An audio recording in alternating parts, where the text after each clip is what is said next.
ओवीस kitchen या recipe चॅनलमध्ये तुमचे स्वागत आहे. तर आज आपण रताळ्यापासून अगदी पौष्टिक आणि हेल्दी रेसिपी पाहणार आहोत. याआधी तुम्ही ही रेसिपी कधीच पाहिली देखील नसेल आणि कधी केली देखील नसेल. तुम्ही अधीमधीसुद्धा ही रेसिपी करू शकता किंवा सणासुदीला किंवा मग उपवासाला कधीही करू शकता. त्यामुळे व्हिडिओ संपूर्ण बघा, कुठे स्किप करू नका. त्यासाठी इथे मी 2 रताळी घेतलेली आहे. रताळी आपल्याला स्वच्छ पाण्याने धुवून घ्यायची आहे, कारण की त्यावरती भरपूर माती असते. तर आता रताळी आपण साईडला ठेवूया आणि पुढच्या तयारीकडे लागूया.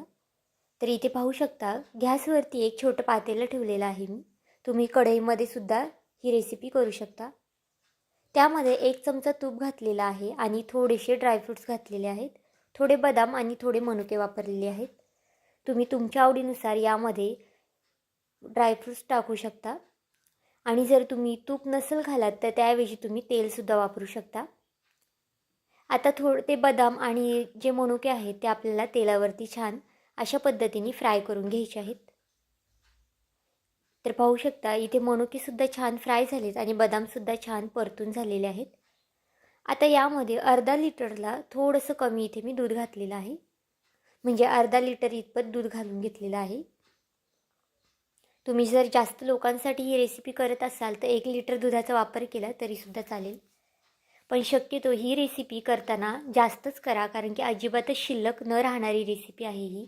खूप जास्त चविष्ट आहे आणि खूप जास्त छान लागते, त्यामुळे नक्कीच करा. तर बघा, इथे आता किसणी घेतलेली आहे. आपल्याला जी बटाटे किसायची किसणी असते ती इथे वापरलेली आहे. त्याने हे रताळे आपल्याला छान असं किसून घ्यायचं आहे. रताळ्याचं वरचं साल जर तुम्हाला काढायचं असेल तर तुम्ही काढू शकता, पण शक्यतो रताळ्याचं वरचं साल न काढताच ही रेसिपी करा. रताळ्याच्या वरच्या सालीमध्ये सुद्धा खूप जास्त पौष्टिकता असते, त्यामुळे रताळ्याचं वरचं साल काढू नका. जी लोक रताळी खात नाही किंवा ज्यांना रताळी आवडत नाही तीसुद्धा ही रेसिपी आवडीने खातील आणि अगदी मागून मागून खातील. आणि मुलांनासुद्धा अगदी पौष्टिक रेसिपी आहे. ज्या लोकांना डायबिटीज असते त्या लोकांसाठी ही रेसिपी अगदी हेल्दी आहे. तर पाहू शकता, अगदी झटपट ही छान अशी किसणीने मी किसून घेतलेला आहे. तर पाहू शकता, छान असा आपला किस करून झालेला आहे. हा किस आपल्याला लगेचच वापरायचा आहे, कारण की हा किस लगेच काळा पडू शकतो. त्यामुळे इथे सुरुवातीलाच आपण दूध उकळायला ठेवलं होतं. अगदी एकसारखा आणि अगदी छान असा पातळ किस करून घेतलेला आहे मी.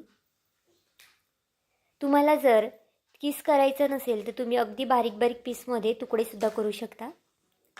तर इथे पाहू शकता, छान असं दुधालासुद्धा उकळी आलेली आहे. आता यामध्ये हा किस आपण घालून घेऊया. जर तुम्हाला अजून ही रेसिपी दाटसर आणि घट्ट छान रबडीसारखी हवी असेल तर थोडासा किस इथे तुम्ही मिक्सरलासुद्धा लावून ह्यामध्ये घालू शकता. आणि यामध्ये जितका आपण रताळ्याचा किस घालू तितकी ही रेसिपी अगदी पौष्टिक आणि अजून जास्त टेस्टी होते. त्यामुळे नक्कीच रताळ्याचा किस यामध्ये जास्त घाला, म्हणजे रेसिपी अजून जास्त छान होईल. आता बघा, सतत अधेमध्ये आपल्याला हे हलवत राहायचं आहे, म्हणजे जे दूध आहे ते वर येणार नाही आणि आपली खीर छान अशी शिजली जाईल. अगदी 4 ते 5 मिनटामध्ये खीर ही लगेचच शिजते, कारण की रताळ्याचा किस हा शिजायला जास्त वेळ लागत नाही. अगदी 4 ते 5 मिनटातच हा किस शिजलेला आहे. आता यामध्ये चवीनुसार मीठ घालून घेऊया. गोड पदार्थामध्ये मीठ घातलं की त्याची चव अजून जास्त वाढते. एक 3 ते 4 चमचे साखर घातलेला आहे. जर तुम्ही ही रेसिपी डायबिटीज लोकांसाठी करत असाल तर तुम्ही साखर स्किप केली तरीसुद्धा चालेल, कारण की रताळं हे अगोदरच गोड असतं, त्यामुळे तुम्ही जर साखर नाही घातली तरीसुद्धा चालणार आहे. थोडीशी विलायची पावडर घातलेली आहे. जर तुम्हाला विलायची पावडर आवडत असेल तर घाला, नाही घातली तरीसुद्धा चालेल. पण वेलची पावडरने खूप छान असा याला वास येतो आणि खूप चवेलासुद्धा छान लागते. तर पाहू शकता, आता सतत हलवत अजून 3 ते 4 मिनटं ही खीर मी मंद गॅसवरती शिजून देणार आहे. तर इथे बघा, 3 ते 4 मिनटं झालेले आहेत आणि रताळ्याचा किससुद्धा छान मऊसूत असा शिजलेला आहे. अगदी रबडीसारखी ही खीर तयार होते, त्यामुळे नक्कीच करून बघा आणि अगदी छान लागते. तुम्ही ही रेसिपी उपवासालासुद्धा करू शकता. उपवासाला कधीकधी खिचडी खाऊन सर्वांनाच कंटाळा येतो किंवा दुसरे कोणतेही पदार्थ उपवासाचे खायचा कंटाळा येतो, त्यामुळे ही छान अशी खीर नक्कीच करू शकता.